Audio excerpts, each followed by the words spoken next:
അവസാനം കടമ്മനിട്ട അതിന് വഴങ്ങി അദ്ദേഹം 5 വർഷത്തിന് ശേഷം, അതുവരെ ഈ കരിമ്പാറ പിളർന്ന് തെളിനീര് വരും എന്ന് കടമ്മനിട്ടയുടെ വരി ഉണ്ട്, അതുപോലെ തന്നെ 5 വർഷത്തിന് ശേഷം ആദ്യമായൊരു കവിത എഴുതി. അത് ഗ്രന്ഥാലോകത്തിന് വേണ്ടിയിട്ടായിരുന്നു.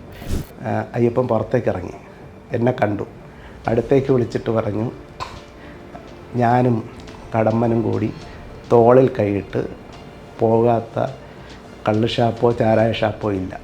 ഇപ്പോൾ കടമ്മൻ ഇത് നിർത്തി. ഞാനെന്ത് ചെയ്യാനാണ്?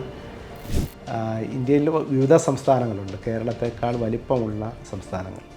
അവിടെ ഒന്നും ഇല്ലാത്ത എണ്ണം, ഇല്ലാത്ത വിധം ഗാന്ധിജിക്ക് സ്മാരകം ഉണ്ടായിരിക്കുക കേരളത്തിലാണ്.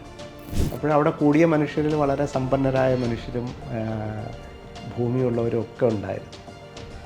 ആരും തന്നെ അതിന് തയ്യാറായില്ല.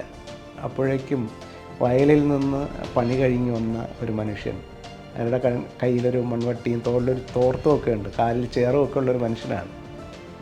അദ്ദേഹം പെട്ടെന്ന് ആൾക്കൂട്ടത്തിനിടയിൽ നിന്ന് കൈ ഉയർത്തുകയും ഞാൻ ഗ്രന്ഥശാലയ്ക്ക് സ്ഥലം തരാമെന്ന് പ്രഖ്യാപിക്കുകയും ചെയ്തു.